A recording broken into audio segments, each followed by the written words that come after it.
Hi friends, నా పేరు Surendra. Welcome back to my channel. Special analysis on Nikhil అనేది ఈ వీడియో హైలైట్ అయినా దీంట్లో అందరి కంటెస్టెంట్స్ గురించి వస్తుంది. సో మొత్తం చూసాక కమెంట్ చేయండి. ఒక్కో స్ట్రాటజీ, ఒక్కో కంటెస్టెంట్ విషయంలో నిఖిల్ అనుసరించడం వెనక ఉన్న వ్యూహం ఏంటి, సో తను వెయిటింగ్ గేమ్ వల్ల తనకు వచ్చే లాభాలేంటి, నష్టాలేంటి, సో అసలు ఇతని ప్లాన్ వర్కౌట్ అవుతుందా లేదా అనే విషయాలు మొత్తం కూలంకషంగా మాట్లాడుకుందామండి.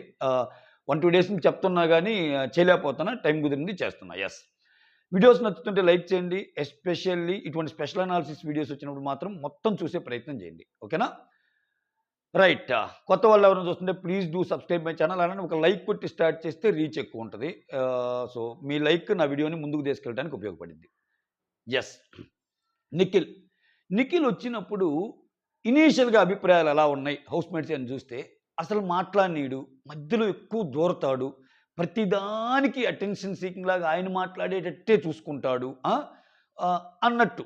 దాన్ని 2 రకాలుగా అనుకోవచ్చు. ఒకటి మేనేజ్మెంట్ స్కిల్స్ బాగున్నాయి అనుకోవచ్చు, ఒక లీడర్షిప్ స్కిల్స్ బాగున్నాయి అనుకోవచ్చు, లేకపోతే అటెన్షన్ సీకింగ్ కోసం ఇది చేస్తున్నట్టు అనుకోవచ్చు. ఒక 10 మంది ఉంటే 10 మంది అందరినీ మొబిలైజ్ చేసి అందరికీ అనుకూలంగా మాట్లాడే తెలివితేటలు అందరికి ఉండవు, ఏదైనా. సో ఇవన్నీ ఎందుకు, నేనే చేస్తాను చేయొచ్చు అనేది కూడా ఉండొచ్చు, అని గేమ్ ప్లాన్ స్ట్రాటజీ కూడా కావచ్చు. ఎందుకు చెప్తున్నా అంటే, స్టార్టింగ్లో ఇతని మీద ఉన్న అభిప్రాయాలు ఇవి. పోను పోను చూస్తే మారుతున్నాయా అనేది పాయింట్ ఇక్కడ. ఒక్కొక్క కంటెస్టెంట్ విషయంలో ఒక్కో స్ట్రాటజీ ఎందుకు ఫాలో అవుతున్నాడు, గ్రూప్ గేమ్స్ నుంచి ఎందుకు దూరంగా ఉంటున్నాడు కూడా మాట్లాడుకుందాం. ఎస్, నిన్న చూస్తే బేబక్ ఒక మాట అంటది. ఏమంటది? నేను నిఖిల్ టీంకి ఎందుకు వెళ్ళాలనుకున్నా అంటే ఆయనలో కొంచెం లీడర్షిప్ క్వాలిటీస్ ఎక్కువ, మేనేజ్మెంట్ క్వాలిటీస్ ఎక్కువ అంటది.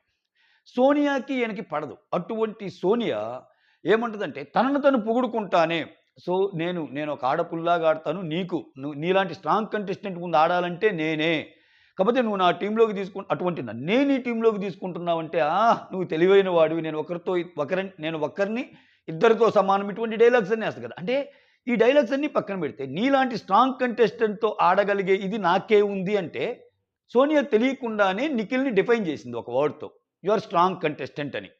సో అంటే జనాలకి ఉన్న ఒపీనియన్స్, ఆయన మీద ఫామ్ అయిన ఒపీనియన్స్ మారుతానే ఉన్నాయి అని చెప్పటానికి ఇదొకటి. సో మణికంఠ లాంటి వ్యక్తి ఫస్ట్ టార్గెట్ చేసింది నిఖిల్ని. టార్గెట్ ఇన్ ది సెన్స్ గొడవైంది. మణికంఠ కూడా చివరికి మణికంఠనే దగ్గరికి తీసుకొని మణికంఠను కూడా ఇచ్చేసేసాడు ఆయన. అసలు ఏంటి, గ్రూప్ గేమ్ విషయంకి వద్దాం. గ్రూప్ గేమ్ తర్వాత ఒక్కొక్క స్ట్రాటజీ గురించి మాట్లాడతాం. ఒక్కొక్క కంటెస్టెంట్ విషయంలో ఒక్కొక్క స్ట్రాటజీ ఏం ఫాలో అవుతున్నాడు. గ్రూప్ గేమ్ అంటే ఒక సీజన్ లాస్ట్ సీజన్ ఎలా నడిచిందో మనకు తెలుసు. సో బ్యాచెస్గా డివైడ్ అయిపోయి, అసలు కొంతమంది జనాలు ఏమనుకుంటే మనకేమి, మనం 4-5 ఉన్నాం, మన 4-5 కూర్చుంటే వాళ్ళు ఆడగలరా, మన 4-5 కలిసి ఆడితే వాళ్ళు అసలు చేయగలరా అన్న డైలాగులు కూడా విన్నాం. జనాలు ఏమనుకుంటారు, గేమ్ ఇలా ఆడొచ్చా లేదా అన్నట్టు. సో అటువంటి వాటికి తావివ్వకుండా నిఖిల్ చేస్తున్న ఇదేంటంటే, స్టార్టింగ్లోనే ఆయనకి ఎవరైనా సరే వీళ్ళు ప్రాబ్లమాటిక్, వీళ్ళు బాగా ఎక్కువ మాట్లాడుతున్నారు, వీళ్ళతో danger in the sense, danger అంటే వాళ్ళు ఏం వచ్చి పొడవటం ఇది ఇవన్నీ కాదు, ఆటపరంగా నా ఆటపరంగా వీళ్ళతో కొంచెం ఇది అనుకున్నోళ్ళతో శత్రుత్వం మొదలు మిత్రుత్వం పెంచుకుంటున్నాడు. మీరు చూసారా, ఫస్ట్ రాగానే గొడవైంది. ఆదిత్య ఓం విషయంలో అలా ఎందుకు, ఆయన పెద్ద ఆయన ఏదో చెప్పినప్పుడు రెస్పెక్ట్ ఇవ్వచ్చు కదంటే, it's not about respect, it's about feelings అని ఏదేదో మాట్లాడు. ఆ ఒక్క ఎపిసోడ్లో ఏదో అనుకున్న తర్వాత ఎపిసోడ్స్లో మణికంఠ ఏంటో తెలిసింది. సో అక్కడ మణికంఠకి ఒక చెప్పే ప్రయత్నం చేశాడు, ఓకేనా. ఆ తర్వాత గొడవ అయిందిగా మణికంఠతోటి, ఆర్గ్యుమెంట్ అయిందిగా, అదే మణికంఠతోటి దగ్గరయ్యాడు మళ్ళా. సో ఎందుకు ఇతను కొంచెం తేడాగా ఉంది. రేపటి రోజు ఏదైనా వచ్చినప్పుడు ఆటలో కూడా ఇట్లానే బిహేవ్ చేస్తాడేమో, నా మీద ఏమైనా మాటలు ఎక్కువ జారుతాడేమో, అవి రానియకుండా చూసుకుంటున్నాడు. ఫ్రెండ్షిప్ చేస్తానే ఆయన బలహీనతల్ని ఆయన బలాన్ని చెప్పే ప్రయత్నం చేస్తున్నాడు. బెస్ట్ ఎగ్జాంపుల్ ఏంటంటే, నిన్న మణికంఠని ఎవరు తీసుకోపోతే విష్ణుప్రియకి చెప్తా, విష్ణు నన్ను ఎందుకు తీసుకోలేదు అని అడిగినప్పుడు, మణికంఠ కంటే నేను బాగా ఆడతా కదా అని విష్ణు అడిగినప్పుడు, నీకు అర్థమవుతున్నా మణికంఠను అసలు ఎవరన్నా తీసుకుంటారా, నేను లేకపోతే ఎవరు తీసుకోరని అనటం వల్ల, సో అక్కడ 2 వర్కౌట్ అయిపోయినాయి ఆయనకి. సింపతి అంటే మణికంఠ మీద సింపతి ఏమో కానీ, మణికంఠని ఎవరు తీసుకోరు, మణికంఠ కోసం నేనున్నాను అని ఒక స్నేహహస్తం సాచినట్టే ఉంటుంది. బట్ యాక్చువల్ ఏంటి, మణికంఠతో గొడవప్పుడు మణికంఠను చూశాడు. అప్పుడప్పుడు మీరు నిఖిల్ మాట్లాడితే కొంచెం పాయింట్స్ బాగా పెడతావు, ఎదుటి వాళ్ళని ఇబ్బంది పడేటట్టు మాట్లాడతావు, అందుకని నేను తీసుకుంటున్నాను కూడా ఒకసారి అంటాడు మణికంఠతో. సో మణికంఠతో ఆ స్ట్రాటజీ ఫాలో అయ్యాడు. ద సేమ్ టైం సోనియాతో గొడవలు ఫస్ట్ అయినప్పుడు తర్వాత చూడండి, రేషన్ మేనేజర్గా సోనియాకి ఇస్తానంటాడు. చూడండి ఇప్పుడు ఒక ఒక ఒక చిన్న ఎగ్జాంపుల్ చెప్తాను మీకు. దీంట్లో అందరి కంటెస్టెంట్స్ గురించి వస్తాయండి. చివరిదాకా చూడండి. సీత ఉంది. సీత ఉండి నాకు కిచెన్ అంటే ఇష్టము. ప్రస్తుతానికి నాకు మారే పని లేదు అన్నప్పుడు కిచెన్ నుంచి వేరే వేరే టీమ్‌కి ట్రై చేస్తాడు నిఖిల్. హౌస్ రెస్పాన్సిబిలిటీస్‌లో భాగంగా ఒక్కొక్కరికి ఒక్కో యాక్టివిటీ ఇచ్చేటప్పుడు. తర్వాత నాకు కిచెన్ అంటే ఇష్టం అంటే తీసుకుంటాడు. కానీ తన కన్సర్న్ కాకుండానే ఇది చేసేసాడు. వేరే టీమ్‌కెళ్ళమని. ఎందుకని? ఆ అమ్మాయి విషయంలో పెద్దగా గొడవలేమి ఉండవు. ఎందుకులే ఏది ఇచ్చినా తీసుకుంటదన్న sense. At the same time మళ్ళా ఆ అమ్మాయి ఫ్లాగ్ రైజ్ చేయంగానే నాకు కిచెన్ అంటే ఇష్టం అనే ఫ్లాగ్ రైజ్ చేయంగానే మళ్ళా తీసుకున్నాడు. వేరే సోనియాకొచ్చేసరికి రేషన్ ఇచ్చాడు. రేషన్ వద్దంది. వద్దన్నా పర్లేదన్నాడు. మళ్ళా చేస్తానంది. చేస్తానంటే చేసేయి అంటున్నాడు. అందరికి చెప్తున్నాడు. అంటే ఇన్ని ఉన్నా సోనియా ఏందంటే ఆర్గ్యుమెంట్స్‌లో ఒక్కోసారి బలంగా ఎదుటోళ్ళని ఆ ఆర్గ్యుమెంట్స్‌లో పస ఎంతుంటదో, సోనియా మాట్లాడేటప్పుడు ఆర్గ్యుమెంట్‌లో పస ఒక్కోసారి ఉంటది, ఒక్కోసారి ఉండదు. దాన్ని పక్కన పెడితే ఎదుటోళ్ళు హర్ట్ అయ్యే ఎక్కువ విషయాలు ఎక్కువుంటాయి. ఒక మాట గట్టిగా అంటే అది ఇక్కడ తాకి దాని గురించి డే మొత్తం ఆలోచించి గేమ్ పాడే ఇది ఉంటాయి. కొంతమందితో ఆట ఎలా ఉంటదంటే ఆళ్ళ దగ్గర పాయింట్స్ ఉన్నా లేకపోయినా వాళ్ళేసే మాటలుంటాయి చూసావా? వాళ్ళేసే మాటల వల్ల చాలా హర్ట్ అవుతాం. చాలా చాలా హర్ట్ అవుతాం. అటువంటిది ఆ అమ్మాయిలో సెన్స్ చేయగలిగాడాయన. సో, ఆ అమ్మాయితో పెట్టుకుంటే ఏంది? ఏదన్నా ఇష్యూ వచ్చినప్పుడు, గొడవలొచ్చినప్పుడు ఆ అమ్మాయి అన్న మాట తీసుకున్నప్పుడు ఇదుండాలి. ద సేమ్ టైమ్ ఇదంతా చివరిదాకా ఫాలో అవుతంటే ఇది స్టార్టింగ్ గేమే ఆయన ఫాలో అవుతుంది. My guess is right. మీకు గూడా అదనిపిస్తది. తర్వాత ఇప్పుడు సోనియాతో గూడా మంచిగుంటున్నాడు. ఇక్కడ చూడండి. ఈళ్ళిద్దరితో మంచిగుంటానికి రీజన్ అది. ఎందుకని ఈళ్ళిద్దరిలో కొన్ని కొన్ని ఉన్నాయి. దానివల్ల మన మైండే ఖరాబ్ అయిపోద్ది అన్న సెన్సు ఆయన తెలుసుకోగలిగాడు. అట్ ద సేమ్ టైమ్ మీరు గమనిస్తే మణికంఠ ద్వారా గాని, సోనియా ద్వారా గాని వీళ్ళిద్దరూ ఏదో ఆయనతో బాగుండి అనుకుంటున్నారు గానీ, ఆయన నుంచి ఏదో పాయింట్స్ లాగటానికని. విచిత్రం ఏందంటే ఇక్కడ నిఖిల్ వీళ్ళ గురించి ఎక్కువ పాయింట్స్ లాగుతున్నాడు. నిఖిల్ వీళ్ళ దగ్గర ఎక్కువ పాయింట్స్ లాగుతున్నాడు. ఇప్పుడు సోనియా ఫర్ ఎగ్జాంపుల్ గేమ్‌లోకొచ్చిందనుకో, నిఖిల్‌కి చెప్తుంది. "నువ్వు సీతని తీసుకోవద్దు. సీత ఏందంటే సీతకి నువ్వంటే ఆల్రెడీ కోపము." రేపన్న రోజు ఎప్పుడైనా వాడొచ్చు ఈ పాయింట్ నిఖిల్. ఆ రోజు నువ్వే చెప్పావు గదా! నాకు సీత సీతని తీసుకోవద్దని. ఇక్కడ దాయటానికి ఏం లేదు. నేనెక్కడ చెప్పానంటే ప్లే ద వీడియో అంటాడు బిగ్ బాస్. సో, అటువంటి పాయింట్లు వీళ్ళ నుంచే. అభయం తీసుకున్నామంటే, అభయ్ ఒకవేళ నువ్వు పిలిచి రాకపోతే ఫెయిల్ అవుతావేమో, ఫూలిష్‌గా ఉంటదేమో. ఇట్లా ఒక్కో కంటెస్టెంట్‌కి యష్మి ఇలాగ ఆడుతుంది. ఇట్లా అందరి గురించి అనాలిసిస్ వీళ్ళు నిఖిల్‌కి చేరవేస్తున్నారు. మణికంఠ కూడా అప్పుడప్పుడు మణికంఠ తనకు తెలిసిన విషయాలు కూడా నిఖిల్ చెప్పే ప్రయత్నం చేస్తుంటాడు. నిఖిల్ ఓదారుస్తా ఉంటాడు, మాటలు వింటుంటాడు. ఈయన కూడా జారుతుంటాడు కానీ ఎక్కువ మాత్రం గ్రాస్ప్ చేయడానికి ట్రై చేస్తున్నాడు. ఇదో కైండ్ ఆఫ్ గేమ్. సో, దాన్ని మనం బ్యాడ్ గేమ్ అని అనలేము. ఎందుకంటే అది అతని స్ట్రాటజీ. తను బాధపడకుండా గేమ్‌కి తను ఎఫెక్ట్ అతను ఫస్ట్ నుంచి ఒకే మాట చెప్తున్నాడు. నేనేదన్నా ఉన్నా సున్నితంగా డీల్ చేసే మెంటాలిటీ నాది. హార్ష్‌గా ఎళ్లి ఇటువంటివి నాకు నచ్చవు. నేనే పని చేసినా చాలా సున్నితంగా ప్రెజెంట్ వేలో చేయాలనుకుంటాను. అంటే అతని మైండ్‌ని అతను ఖరాబ్ చేసుకోడు. ఓకేనా? దానికి అడ్డంగా ఉన్న వాళ్ళందరిని అవసరమైతే మిత్రులుగానే చేసుకొని వాళ్ళతో గేమ్ ఆడి ఎక్స్‌ట్రీమ్ లెవెల్‌కొచ్చాక అవసరమైతే వాళ్ళతోనే ఫైట్‌కి దిగే రకం అన్నట్టు అనిపిస్తుంది నాకు. ఇప్పుడు వీళ్ళిద్దరితో ఒకలాగుంటున్నాడు కదా! Next Yashmi, Prerana and then Prithvi. ఈళ్ళ ముగ్గురితో ఇతని బిహేవియర్ ఒకలాగుంది. ఎందుకని? యష్మి చూడండి రాంగానే ఆయన ఒక ఇంప్రెషన్ క్రియేట్ చేస్తున్నాడు. ప్రేరణ అన్న నాకు తెలుసు కొన్ని గేమ్స్‌లో, పృథ్వీ తెలుసు కానీ యష్మి నాకు తెలీదు అని. అంటే అరే బాబు మీరేమనుకుంటున్నారు? మేమంతా ఒక బ్యాచ్ కాదురా నాయనా! బ్యాచ్ అయినా ఇండివిడ్యువల్ గేమే ఆడతాను అని. దానికి ఆ ఇండివిడ్యువల్ గేమ్ ఆడతాను అన్నదానికి జస్ట్ చెప్పటం గాదు. వాళ్ళతో తక్కువుంటున్నాడు. ఇప్పుడు ఇది మనకి ఫస్ట్ ఇదో కన్నింగ్ స్ట్రాటజీ అనిపించినా వాళ్ళతో తక్కువుంటున్నాడు. ప్లస్ ఎవరితో అయితే ఈళ్ళ మీద గ్రూప్ గేమ్ ఆడాలనుకుంటున్నాడో నిఖిల్ అన్న దాన్ని తుడిచిపెట్టడానికి అపోజిట్ వాళ్ళతో ఎక్కువుంటున్నాడు. ఓకేనా? అది గాని గమనిస్తే మనకి క్లియర్‌గా అర్థమైద్ది. ఇప్పుడు సోనియా లాంటోళ్ళతో, మణి లాంటోళ్ళతో వీళ్ళందరూ ఫస్ట్ టైమ్ వచ్చినప్పుడు ఇతను కొంచెం అపోజిట్‌గా పోయిండు. వీళ్ళందరితోనే బావుంటున్నాడు. ఇంకెక్కడ వస్తది గ్రూప్ గేమ్ అనేది? టీమ్స్ కూడా దానికి తగ్గట్టే నిఖిల్‌కి కలిసొచ్చే విషయాలేంటంటే ఏదన్నా చూజ్ చేసుకోవటం గాని అన్నీ వేరే గ్రూప్సే ఈయనకి ఫార్మ్ అవుతున్నాయి కాబట్టి వాళ్ళ యష్మి, ప్రేరణ అండ్ దెన్ పృథ్వీ గాకుండా ఈ ఆడాల్సొచ్చినప్పుడు కూడా అపోజిట్ టీమ్‌తో ఆడాల్సొచ్చినప్పుడు ఈళ్ళ బాండింగ్ ఎక్కువ కనిపిస్తాయి. ఒక 4 వారాలు అలా జరిగిందనుకబ్బా! ఈ అన్ని గేమ్స్‌లో ఈళ్ళున్నారనుకో, ఇంక అది గ్రూప్ గేమ్ లాగా ఎందుకు కనిపిస్తది? దీంట్లో బిగ్ బాస్ సహకారం కూడా ఉందంట నేను. సహకారం ఇన్ ది సెన్స్ అంటే బిగ్ బాస్ షో కూడా లాస్ట్ టైమ్ అలా అయినప్పుడు, ఈసారి మళ్ళా ఈళ్ళందరిని ఒక బ్యాచ్‌లో పెట్టి అసలే బ్యాచ్‌లని పేరొస్తున్నాయి. అలాంటప్పుడు ఈళ్ళందరిని ఒక బ్యాచ్ పెట్టి, వాళ్ళందరిని ఒక బ్యాచ్ పెట్టి గేమ్స్ ఆడిస్తే, ఇదేదో బ్యాచ్‌ల కింద తయారైపోద్ది, వరస్ట్ అయిపోద్ది అన్నట్టు ఊహించి, సో దానికి తగ్గట్టు ప్లాన్డ్‌గా ఎళ్తున్నాడు బిగ్ బాస్ కూడా. బిగ్ బాస్ చర్యలను మనం మెచ్చుకోవాలి. ఇదేంది సోనియా అండ్ మణికంఠ విషయంలో ఒకలాగుంది. పృథ్వీ, ఆహ్, యష్మి, ప్రేరణ విషయంలో ఒకలాగుంది. నిన్న గాని చూస్తే మీరు నైనిక టీమ్‌కే సపోర్టివ్‌గా మాట్లాడతాడు. ఎందుకని న్యాయం అటు ఉంది కాబట్టి. ఓకేనా?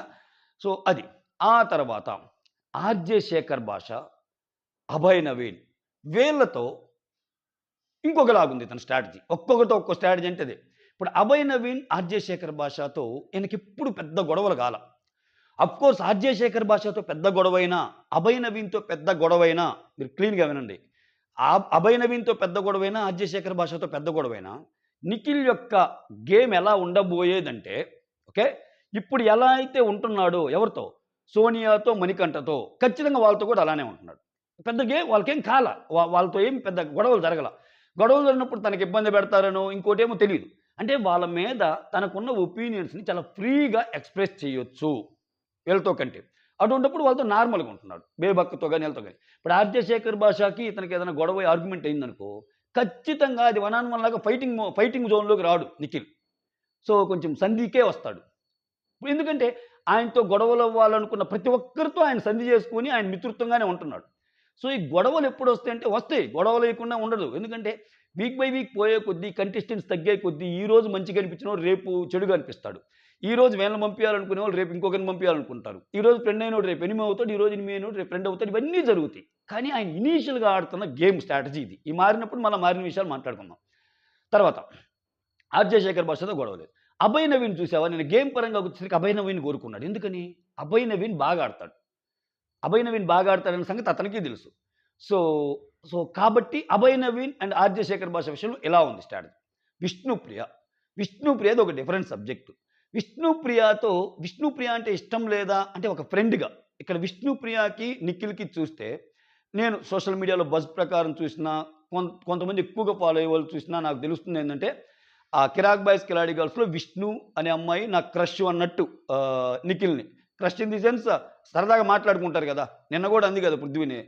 నన్ను లవ్ చేయొచ్చు గదా! ఇట్లా. సరే ఆ సరదా మాటలేమో గాని, నిఖిల్ మీద కొంచెం విష్ణుకి ఫ్రెండ్‌షిప్ అంటే నిఖిల్‌తో ఫ్రెండ్‌షిప్ జేయాలని అలా ఇష్టము. At the same time Nikhil ఫ్రెండ్‌గా ఉంటాడు గానీ, సో, ఆ రేంజ్‌లో ఎళ్ళడు. నిన్న గాని చాలా తెలివిగా ఎవరో ఒకరు నిఖిల్‌ని అడుగుతారు. "నిఖిల్ మీరు సింగిలా?" అని సీతని ఎవరో అడిగితే, "ప్రస్తుతానికి సింగిలే" అంటాడు. ప్రస్తుతానికి సింగిల్ అంటే, ఓహ్! అంటే ఇదివరకు ఉండేవాళ్ళు అన్నట్టు. సో, ఎప్పటికి సింగిల్ అనడు. ప్రస్తుతానికి సింగిల్ అనటం అంటే చాలా మీనింగ్ ఉంది దాంట్లో. అంటే ఒకప్పుడు ఉండేవాళ్ళు లేదు. అది కూడా జెన్యూన్‌గా చెప్పినట్టే అయ్యిద్ది. లేదు నాకు అటువంటి ఏం లేవమ్మా ఇంతవరకు నేను ఏ అమ్మాయికి అసల ఇది కాలేదు. ఇంతవరకు ఏ అమ్మాయి నా మనసుకి నచ్చలేదు. ట్రై చేస్తున్నా అన్నా అనుకో అది సుత్తి అయ్యిద్ది. సో, ఇతను ప్రస్తుతానికి సింగిల్ అంటే ముందుకు అన్నట్టు చెప్తున్నాడు. సో, ఇక్కడ విష్ణుప్రియ గురించి ఇప్పుడు ఒకటి గుర్తుపెట్టుకోండి. హ్యూమన్ మెంటాలిటీ ఎలా ఉంటదంటే ఒకరికి మనకి బాగా ఇష్టం. బట్ మనకి వేరే వోళ్ళంటే ఇష్టం. ఒక ట్రయాంగిల్ లవ్ స్టోరీ అనుకుందాం. ఒక మూవీ పరంగా. సో, ఎక్కడో ఒక చోట మనకిష్టం అమ్మాయి మనకి మనం ఎవరినైతే ఇష్టమో ఆ అమ్మాయి వైపు టువర్డ్స్ మన ఫోకస్ ఎళ్తున్నా, మనమంటే ఇష్టం ఉంటది జూసావా? ఆ అమ్మాయి పట్ల ఏదో ఒక టైంలో ఆహ్, ఒక ఇష్టం అని చెప్పలేం గానీ, తనకు సహాయం చేయాల్సొచ్చినా, తన బాధలు వినాల్సొచ్చినా, తనకు సపోర్ట్‌గా నిలవాలన్నా గానీ నిలబడే మెంటాలిటీ మనకొస్తది. ఎందుకని? ఆ అమ్మాయికి మనమంటే ఇష్టం గదా! ఒక అబ్బాయున్నాడు. ఒక అబ్బాయిని ఇంకొక అమ్మాయి అంటే ఇష్టపడుతుంది. ఈ అబ్బాయి వేరే అమ్మాయిని ఇష్టపడుతున్నాడు. ఓకే. ఈ అబ్బాయికి ఈ అబ్బాయిని ఇష్టపడే అమ్మాయి అంటే ఇష్టం లేకపోయినా, ఏదన్నా ఒక ఆర్గ్యుమెంట్‌లోనో ఎక్కడో ఒకటి సపోర్ట్‌గా రావాలన్నప్పుడు వస్తారు ఆ అమ్మాయికే. కానీ అది ఇండైరెక్ట్‌గా చేస్తారు తెలియకుండా. తెలిసి చేస్తే వేరేదయిద్దని. ఇక్కడ విష్ణుప్రియ ఏంది తెలిసి బయట పడిపోతుంది. ప్రతి దానికి ఓపెన్‌గా ఉంటుంది. ఏంటి నేనిప్పుడు మేము నలుగురితో బానే ఉంటాను. నాకు మిగిలినోళ్ళు ఎవ్వరు తెలీదు. 'కిరాక్ బాయ్స్ కిలాడి గర్ల్స్' ఉన్నోళ్ళే కదా నాకు తెలిసింది. మీరు తిట్టినా ఓకే. మిగిలినోళ్ళు తిడితే నేను సహించను అని అంది. నిఖిల్ తీసుకోనందుకు వాళ్ళ టీమ్‌లో డిస్‌ప్లెజర్ అనేది బహిర్గతంగా ప్రకటించేసింది. నిఖిల్ ఏం చెప్పాడు? "నువ్వు చాలా బాగా ఆడతావురా! నువ్వు బాగా ఆడవని చెప్పటం లేదు. నిన్నెవరేం తీసుకుంటారు. బట్ మణికంఠని అక్కడ ఎవరు తీసుకుంటారు?" అని చెప్పటం వల్ల విష్ణుప్రియతో ఏ కైండ్ ఆఫ్ గేమ్ ఆడబోతున్నాడో తెలుస్తుంది. ఇంకొకటేందంటే నిఖిల్‌కి నిజంగా బాధనేది వచ్చినప్పుడు, నిఖిల్‌కి వేరే వాళ్ళతో ఫైట్ అనేది జరిగినప్పుడు, నిఖిల్ బాగా ఇబ్బంది పడే విధంగా సిట్యుయేషన్స్ వచ్చినప్పుడు విష్ణుప్రియ ఖచ్చితంగా ఇతని సైడ్ నిలబడిద్దని ఆయనకి తెలుసు. విష్ణుప్రియ కూడా నిలబడే chances are very, very high. ఎందుకంటే ఈ అమ్మాయిలో ఎమోషనల్ కంటెంట్ ఎక్కువ. ఎమోషనల్ కోషెంట్ ఎక్కువ. ఫ్రెండ్‌షిప్ టువర్డ్స్ నిఖిల్ అన్నది మిగిలినోళ్ళతో కంపేర్ చేసుకుంటే హై. అందుకని అటువంటి సిట్యుయేషన్ రావాలే గాని నిఖిల్‌దేం తప్పుందని జొరబడి మాట్లాడగలదు ఆ అమ్మాయి విష్ణుప్రియ. సో, విష్ణుప్రియతో అలా ఉంది. ఆదిత్య ఓంతో ఒకలాగుంది. ఆదిత్య ఓంకి రెస్పెక్ట్ ఇయ్యి. ఆయన అన్న దాంట్లో తప్పేందన్న మాట్లాడినప్పుడు ఆదిత్య ఓంకించింది. నైనికతో కూర్చొని క్యూట్ మాటలు మాట్లాడతా, ఆ అమ్మాయి గురించి తెలుసుకుంటా, ఆ అమ్మాయి గురించి సో, నువ్వు డాన్సరవు గదా! నీకు నీ కాబోయే నీ ఫ్రెండ్ కూడా డాన్సరా? నిన్న ఒక మంచి కన్వర్జేషన్ చూసాం. ఇంకా నబీల్ అంటే ఆయన అసలు ఈ నబీల్ అభివృద్ధి చాలా తక్కువగా ఉన్నాడు కాబట్టి, తక్కువగా మాట్లాడుతున్నాడు కాబట్టి ఏ ఒపీనియన్ ఫామ్ అయిందో లేదు. నార్మల్‌గానే అతనితో కూడా బాగుంటున్నాడు. ఓకేనా? ఇట్లా అందరితో చూసుకుంటే ఓకేనా? నేను మెయిన్ కంటెస్టెంట్స్ ఎందుకు చెప్పానంటే ఎక్కువ ఎవరికైతే మనకి ఫుటేజ్ కళ్ళల్లో ఆనతారో, బిగ్ బాస్ ఏదైతే చూపిస్తుంటాడో వాళ్ళే మనకి ఎక్కువ ఆనతారు కాబట్టి వాళ్ళే చెప్పా. ఇట్లా ఒక్కొక్క విషయంలో ఒక్కొక్క స్ట్రాటజీ పరంగా ఎళ్తానే తన గేమ్‌ని చేసుకుంటానే ఎళ్తున్నాడు నిఖిల్ ప్రస్తుతానికైతే. ఓకేనా? సరే ఇంకొక ఈ బ్యాచ్‌లు ఇవన్నీ అంటారా? ఇయన్నీ ఏం పట్టించుకోరండి. కొంతమంది ఏందంటే వాళ్ళ రీజన్ వేరు, మన రీజన్ వేరు, వాళ్ళ స్టేట్ వేరు, మన ఆట ఆడితే ఎవరినైనా హక్కును చేర్చుకుంటారు. దట్ టూ మన తెలుగు వాళ్ళు గాని, ఇంకొకరు గాని అక్కడ ఆట ముఖ్యం మనిషి గాదు. ఇప్పుడు మనోడే చెడు చేస్తుంటే, వేరే ఓడైనా మనకు మంచి చేస్తుంటే నీ నీ నీ ఆప్షన్ ఎటువైపు ఎళ్తది? మంచి చేసేవాడి వైపే ఎళ్తది. అంతేగాని లేదురా అని ఆళ్ళ సినిమాలో ఏదో చూపిస్తాడు. 'సునీల్' ఒక మూవీలో 'మారుతి' మూవీలో అనుకుంటా. వాడు మనోడు కాదురా! అంటే చచ్చిపోయేటప్పుడు కూడా బ్లడ్ అవసరమైతే మనోడి బ్లడ్ వద్దురా నాకు. వేరే వాడి బ్లడ్ వద్దురా మనోడిదే కావాలి. మనోడిదే కావాలన్నట్టు అంటాడు చూసారా? రియల్ లైఫ్‌లో అలా ఉండరు. ఇంకా నరాన అంతేం ఉండదు జనాలకి. సో, ఎప్పుడైతే వాటన్నిటిని దాటి మనం గేముని చూడగలుగుతున్నామో, అప్పుడు యాక్చువల్ బిగ్ బాస్ లవర్ అవుతాం మనం. నాకు తెలిసిన దాన్ని బట్టి. అంతేగాని సో, వాళ్ళది, ఈళ్ళిది. నువ్వొక రీజన్స్ ఎందుకు చూస్తున్నావు? రిలీజియన్స్ ఎందుకు చూస్తున్నావు? మనుషుల్ని ఎందుకు చూస్తున్నావు? గేమ్ కదా చూడాల్సింది. ఏ రిలీజన్ అయితే ఏంది? చిన్న ఎగ్జాంపుల్ చెప్తా. మన ఖమ్మంలో ఫ్లడ్స్ వచ్చినప్పుడు 8 మంది, 9 మందిని కాపాడిన అతను ఒక ముస్లిం. హర్యానాకు చెందిన ఒక ముస్లిం. అంటే ఇక్కడేంటి? ఇక్కడ ఆయన మన ఏరియా గాదు. అంటే ఏరియాలు వేరు. రిలీజియన్స్ కూడా వేరు. మనం ఎప్పుడు కొట్టుకుంటుంటాం చాడ. మనకున్న దరిద్రం ఏందంటే రీజన్స్ ఎక్కువ మాట్లాడుకుంటాం కదా! రిలీజియన్ కూడా వేరే ఆయనది. అయినా గాని మాట్లాడాడుగా. అయినా గాని వాళ్ళని కాపాడాడుగా. కాపాడి ఆయన తనువు చాలించాడు. సో, 8, 9 మంది కాపాడి అతను ఇదవ్వటం అంటే చూడండి ఇంకా అటువంటోళ్ళు ఉన్నారు గాబట్టే అట్లా థింక్ చేసేవాళ్ళు ఉన్నారు గాబట్టే లోకం ఇంకా బాగుంది. అంతేగాని ప్రతి దానికి ఈడు మనోడు, వాడు మనోడు గాదు. వాళ్ళు మనోళ్ళు, ఈళ్ళు మనోళ్ళు గాదు అని దాటి ఎప్పుడైతే చూడగలుగుతామో అప్పుడే ఇప్పుడు నిఖిల్ చాలా చాలా వరస్ట్‌గా కన్నింగ్‌గా ఆడిన రోజు కన్నింగ్‌గానే మాట్లాడుకున్నాం. ఓకేనా? ప్రస్తుతానికి ఆయన ఇబ్బంది కలిగే విధంగా ఏమన్నా గేమ్ ఉందా? లేదా? అంటే ఓవరాల్‌గా ఈ ఫస్ట్ వీక్ అనాలిసిస్ చూసేంత వరకు చూసినప్పటికి మాత్రం నాకు ఖచ్చితంగా నిఖిల్ గేమ్ అనేది మాత్రం చాలా డిఫరెంట్‌గా వేరే వాళ్ళతో పోల్చుకుంటే చాలా ఇదిగా ఎళ్తుంది. సో, ఎలా అంటే అందరూ గూడా ఆయన్నే ఎగ్జాంపుల్ చెప్పా గదా! మణికంఠ ఆయన దగ్గరికే వస్తున్నాడు. సోనియా గూడా నువ్వు స్ట్రాంగు, నీకు స్ట్రాంగ్‌కి అగెనిస్ట్‌గా నేనే ఉండాలి అన్నట్టు అంటుంది.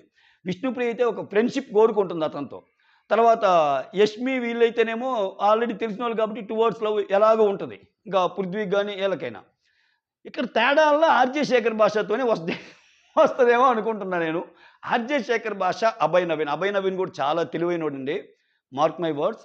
అభయ్ నవీను గేమ్‌లోకి ముందుకొచ్చి ఆయన ఆయన ఆయన అంటే ప్రతిదాన్ని క్షుణ్ణంగా ఆలోచించగలడు. క్షుణ్ణంగా గేమ్స్ ఆడగలడు. ఓకేనా? సో, ఖచ్చితంగా అభయ్ నవీన్ అనే అతను రంగంలోకి దిగాక మళ్ళా గేమ్ మారే ఛాన్సెస్ గూడా ఉన్నాయి.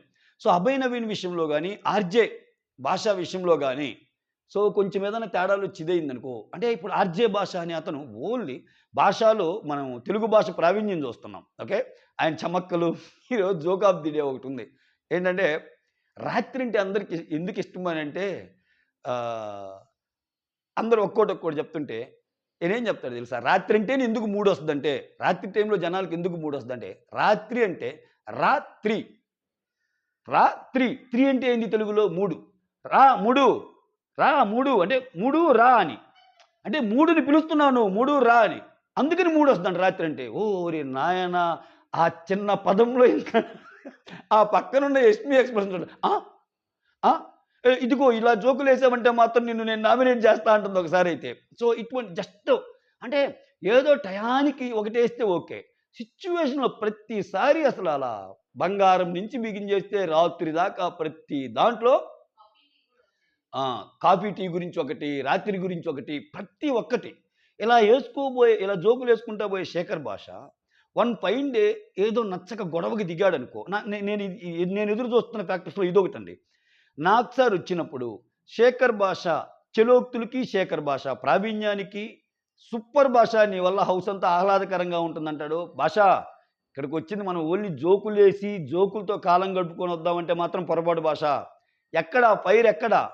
ఎక్కడ నువ్వేంటి? నువ్వేం మాట్లాడుతున్నావు? అని అంటే ఆయన గేమ్ వేరేలాగా వెళ్ళిపోతే ఆయన కూడా నేను మెయిన్ లీడ్స్లో అంటే మెయిన్ దాంట్లో ఒకరిని ఉండాలని వెళ్ళిపోతే అప్పుడు శేఖర్ భాషతో గొడవలు ఎవరెవరికి వస్తాయి అనేది కూడా చాలా ఇంట్రెస్టింగ్ పాయింట్ అనమాట. సో శేఖర్ భాష అన్నప్పుడు నిఖిల్ ఎలా డీల్ చేస్తాడు, శేఖర్ భాష అప్పుడు సోనియాని ఎలా డీల్ చేస్తాడు. ఎందుకంటే సోనియాకి శేఖర్ భాషకి గొడవ రాగానే చాలా ఇదిగా మయ్యా నువ్వు వారిని తింటమంటే నేను మనిషిని కాదా అని చెప్పి ఆయనలో ఉన్న కోపం అంతా తీసేసి మళ్ళీ సపా ఆ బత్తాయి తోలంతా పక్కనేసి దాన్నే తిని తర్వాత సింపుల్గా వెళ్ళిపోయా గొడవ అయింది ఏదో కొంచెం క్షమించలే అన్నట్టు క్షమించండి కానీ ఏదో అయిపోయిందిలే నీ గురించి నాకు తెలుసు సోనియా అది ఇదని చెప్పి తగ్గాడు ఆయన.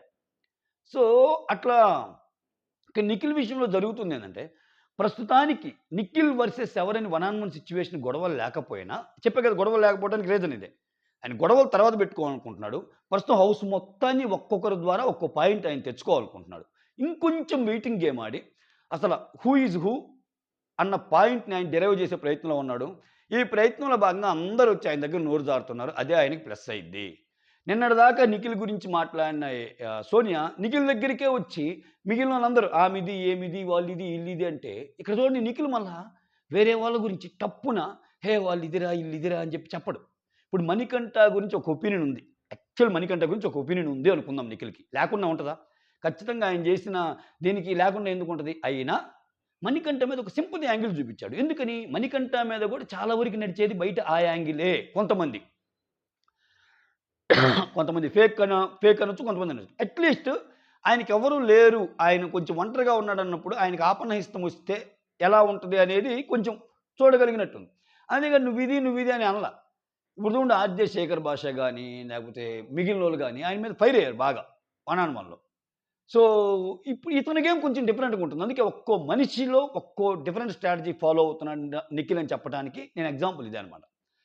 సో మీకేమనిపించిందో కమెంట్ చేయండి. అలానే ఒక్కో కంటెస్టెంట్ గురించి నేను ఇలా చేస్తానే ఉంటాను. చాలామంది ఏంటంటే నిఖిల్ గురించి చేశారా? ఫస్ట్ నేను శేఖర్ భాష గురించి ఒక వీడియో చేశాను కంటెస్టెంట్స్ గురించి చెప్పేటప్పుడు. ఆయన బాగా కాంట్రవర్సీస్లో ఉన్నారు కదండి. ఓన్లీ శేఖర్ భాషనా నువ్వు నిఖిల్ గురించి చేసేటప్పుడు నిఖిల్ ప్లస్ ఇద్దరు ముగ్గురు కలిపి చేసావు అన్నారు కొంతమంది. ఇప్పుడు మరి నిఖిల్ గురించి నేను చేశాను. నిఖిల్తో చెప్పినట్టు మిగిలిన వాళ్ళు కూడా వచ్చా. రేపు సోనియా గురించి చేస్తా, ఇల్లు ఇంకొకరి గురించి చేస్తా. ఓకే, ఎందుకంటే ఈ 2-3 డేస్లో ఈ ఫస్ట్ 1 వీక్లో నానిన అంటే జనాల నోళ్ళల్లో ఎక్కువ నానిన పర్సన్ వచ్చి నిఖిల్ కూడా ఉన్నాడు. ఆయన సంచాలకుగా ఆయన డెసిషన్స్ కానీ నిన్నటి గేమ్లో కొంచెం ఆయన విష్ణు విషయంలో బాధపడటం కానీ సో మణికంఠని ఆయన టీంలోకి తీసుకోవటం కానీ ఇన్ని ఉన్నాయి. ఒక్కో కంటెస్టెంట్ విషయంలో ఒక్కో స్ట్రాటజీ ఆయన ఫాలో చేయటం కానీ ఇవన్నీ ఉన్నాయి కాబట్టే నిఖిల్ గురించి చేశాం. రేపటి రోజు ఇంకో కంటెస్టెంట్ గురించి చేస్తాను. That's all. Thank you so much. Signing off మీ సురేంద్ర. నిఖిల్ ప్లాన్ వర్కౌట్ అయ్యిద్దా లేకపోతే నిఖిల్ బెడిసి కొట్టిద్దా అనేది అసలు మీకేమనిపిస్తుంది? మీ మాటల్లో కింద కమెంట్ చేయండి. సో జనాల వ్యూస్ ఎలా ఉన్నాయి టువర్డ్స్ నిఖిల్ గేమ్ మీద అనేది నాకు తెలుసుకోవాలన్నమాట. సో కుదిరితే ఒక కామెంట్ చేయండి. That's all. Thank you so much. Signing off మీ సురేంద్ర.